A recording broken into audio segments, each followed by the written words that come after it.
au starter du jour pour bien démarrer sa journée. Aujourd'hui, ne manque pas ce que Dieu veut faire dans ta vie.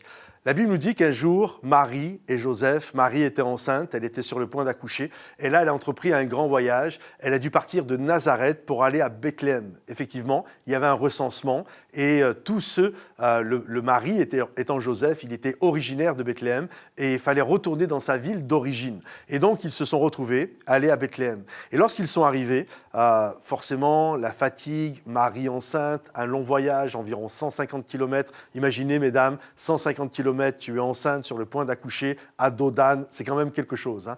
Et forcément, ça a dû même faciliter l'accouchement. Ce n'est pas pour rien que Jésus est arrivé à ce moment-là. Et lorsqu'ils ont été, parce qu'ils cherchaient une chambre, et lorsqu'ils ont été vers l'aubergiste, ils ont toqué à la porte, et l'aubergiste, lorsqu'il a ouvert, il a dit « il n'y a pas de place ». Et en pensant à ça, je me suis dit « c'est fou quand même ». Cette opportunité que cet homme a ratée. Vous imaginez un peu ce qu'il a raté? Il a raté le plus beau projet de l'humanité. Il a raté Jésus dans sa vie. Il avait juste la possibilité d'ouvrir, de faire de la place, peut-être de trouver une place et faire quelque chose, bref, bouger des meubles, je ne sais quoi. Mais cet homme a raté le plan de Dieu pour sa vie. Il a raté quelque chose d'extrêmement important. Et souvent, nous sommes comme cet aubergiste. Dieu veut faire quelque chose dans nos vies, mais on n'a pas le temps. On n'a pas le temps. Il n'y a pas de place. Il n'y a pas de place dans mon Google Agenda. Il n'y a pas de place dans ce que j'aimerais faire. Il n'y a pas de place dans ma vision future. Et alors que Dieu est là, il toque à la porte. Marie et Joseph sont là.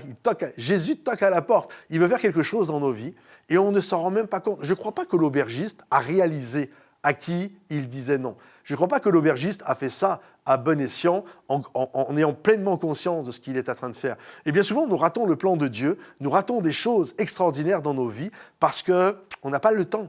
On n'a pas le temps. Et on peut rater, comme cet aubergiste, on peut rater Jésus.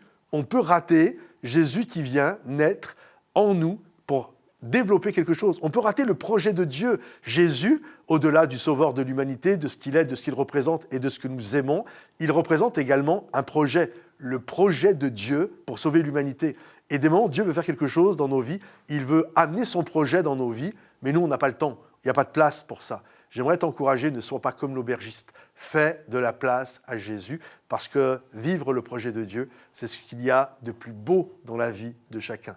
Alors si ce message t'a béni, pense à le liker, le partager pour ceux qui en ont besoin et également le commenter et dis oui à Jésus. Soyez bénis les amis. Bye bye.